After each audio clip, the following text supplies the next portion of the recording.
Another important thing that's happening is that IFFI this year is going to be an accessible festival. And Swayam has agreed to be our accessibility partner.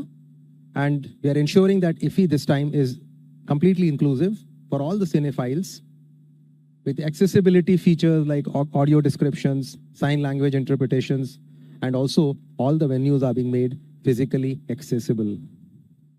As I was mentioning, this is a very important year, and our festival director was of the opinion that our festival has always been having great films, but the festival element in our film festival was lacking.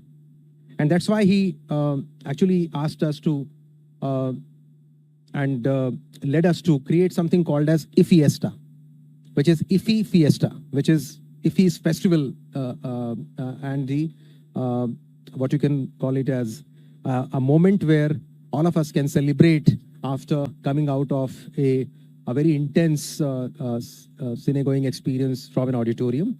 And that's how this year we have created this interactive entertainment zone outside a cinema hall near Kala Academy in Goa. जाल्यार हे वर्सा ऑस्ट्रेलियाचो फामाद filmmaker Philip नॉयसाक Satyajit रे life time achievement award जाहीर जाला. नॉयसान संवसारीक चित्रपट मळार दिल्ल्या योगदानाक लागून हो पुरस्कार ताका फावो जाला. The Satyajit Ray Lifetime Achievement Award for the Excellence in Cinema has been decided to be given to Mr. Phillip Noyce, who's a celebrated Australian director. He has made mainstream films from 1977 and has had the privilege of working with top actors and across the world like Harrison Ford, Angelina Jolie, and many of those. Bureau Report, Prudent.